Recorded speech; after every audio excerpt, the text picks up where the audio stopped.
Décidément, la France n'est pas prête de lâcher la République centrafricaine. Ce pays que l'on nous présentait comme l'un des plus pauvres, un tas de poussière, un amas de forêts, en fait, un morceau de terre inintéressant pour les pays sérieux. C'est là-bas que la France fait du véritable forcing. Et la France n'en démord pas. Chassée du point de vue militaire, elle veut revenir avec les terroristes, surtout ceux de la CPC. Dans cet effet, elle mobilise ses alliés au sein de l'OTAN, mais surtout son partenaire ukrainien. Lequel partenaire s'est déjà illustré sur le terrain malien à Tinzaouaten en endeuillant plusieurs familles. Selon des renseignements sûrs, des experts du renseignement français, polonais et ukrainiens se sont retrouvés en Pologne.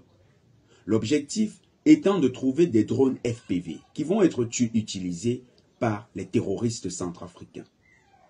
Pour cela, il faudra les former. Il faudra mettre ces drones polonais à leur disposition. Les Ukrainiens se chargent de la logistique. Les Français, eux, de l'entraînement et surtout du renseignement. Dans ce sens, plusieurs acteurs sont déjà sur le territoire centrafricain et les cibles ont été choisies. Le camp d'entraînement de Berengo, c'est le camp d'entraînement des forces spéciales centrafricaines et aussi des militaires centrafricains, avec une présence russe dans ce camp. Il y a également le camp de Roux, qui est à Bangui, le QG de l'armée centrafricaine. C'est le quartier général avec toutes les infrastructures et la logistique nécessaire pour des réponses adaptées pour une attaque contre Bangui. Ensuite, vous avez la présidence de la République et la résidence du chef de l'État, le président Faustin Archange Touadéra, qui ont été ciblés.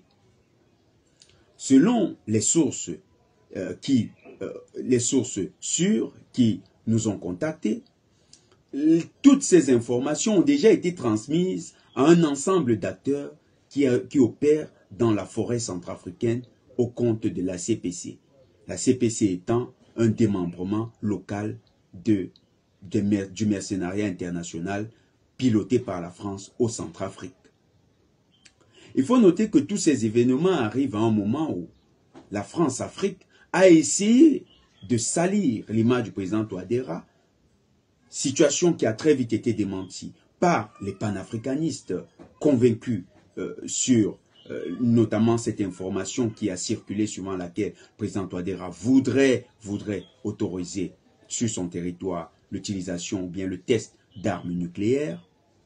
Après l'échec de cette campagne, la France veut passer à une autre phase. Les panafricanistes doivent rester mobilisés autour du président Touadéra.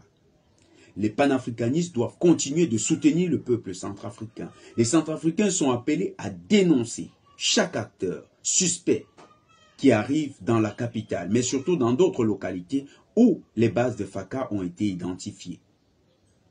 Il faut participer au renseignement.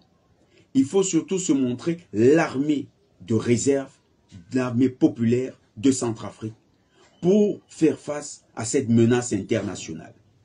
Les partenaires internationaux du Centrafrique doivent également apporter à ce pays tout son soutien. Le Cameroun, le Congo, le Tchad, le Soudan. Car bon nombre de ces terroristes vont certainement transiter par ces pays. Il faudra apporter du renseignement. Parfois même stopper net ces terroristes dans leur course. Ce n'est qu'ensemble et en apportant cette réponse globale que le terrorisme international piloté par la France, la Pologne, l'Ukraine en Centrafrique ne feront pas de victimes. Courage au peuple centrafricain et surtout, la patrie ou la mort, nous vaincrons.